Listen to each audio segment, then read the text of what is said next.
आज मैं अपनी जिंदगी के 60वें साल में हूं। 28 साल गुलामी के, 22 साल शहनशाही के और 10 साल यादों के। जब मैं बनो जमहा की गुलामी में था, मुझे लगता था कि इंसान दो किस्म के होते हैं। एक वो जिन्हें इख्तियार, शऊर और ख्वाबों से नवाजा गया है, और दूसरे वो जिन्हें सिर्फ जिस्म अता किया गया और दुनिया में भेज दिया गया। मैं खुद को इस दूसरी जमात का फर्द समझता था। हम गुलाम जानते थे कि हमारी जात कायनात के लिए सिर्फ एक जिस्म है।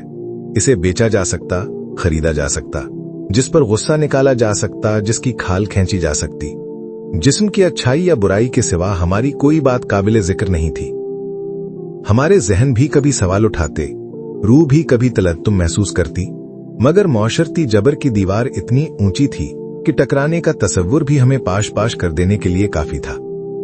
ये मौशरती जबर जाहिलाना सकाफत का शोशा था, जो उस वक्त अरब के हर शहर में उरूज पर था। इंसान फलाह और तरक्की की राह से भटक गया था। जिंदगी की राहों पर जुल्म, तकब्बुर, शराब और जुए का राज था। हर ज़ीरा दस्त इस दरिंदगी का शिकार था, और सबसे ज्यादा हम गुलाम, जो तशद्दुद के कोड़े और जुल्म की चक्की में पिसते जा रहे थे।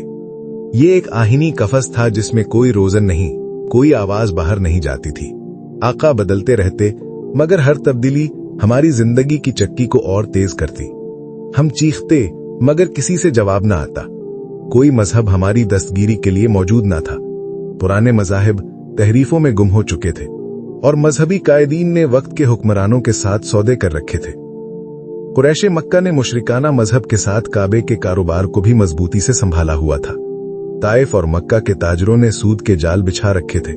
चंद पढ़े लिखे लोग पुराने मजाहिब के इल्म रखते, मगर फिकी मौशगाफियों और मनमानी ताबीलात की दुकानें खोल रखी थी।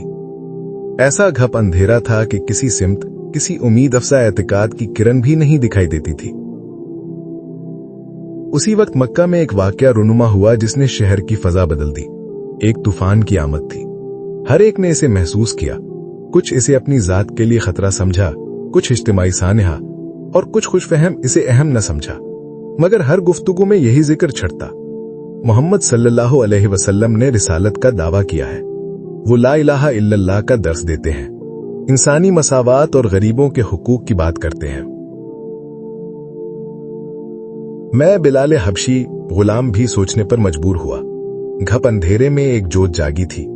ये जाला मेरे लिए क्या लेकर आएगा, मैं इसका मुहतमिल भी हो सकूंगा या नहीं, ये बात की बात थी। सबसे अहम यह था कि रोशनी की एक किरण फूटी थी, और मुस्तकबिल चाहे कुछ भी हो, हाल से बदतर न हो सकता था। मोहम्मद सल्लल्लाहु अलैहि वसल्लम को मैंने कई बार देखा था, लेकिन आज तक उनसे बात नहीं की थी। काफिले के बाद जब शहर सुकड़ जाता, गलियों में जाने पहचाने चेहरे नजर आने लगते। मोहम्मद सल्लल्लाहु अलैहि वसल्लम मुख्तलिफ थे। वो जब भी पास से गुजरते, मोहब्बत भरी मुस्कुराहट के साथ देखते। यही मोहम्मद सल्लल्लाहु अलैहि वसल्लम थे जो अल्लाह की वहदानियत की बातें कर रहे थे। वो मुस्कुराते तो सिर्फ आंखें या चेहरा नहीं, सारा वजूद मुस्कुराता महसूस होता। मेरे दर्जे के लोगों के लिए शायद मुस्कुराहट बनी ही नहीं थी, मगर उनके तबस्सुम ने मेरे दिल में रोशनी भर दी, एक लतीफ सा ताल्लुक कायम किया, जो मेरी जिंदगी की वाहिद खुशी था।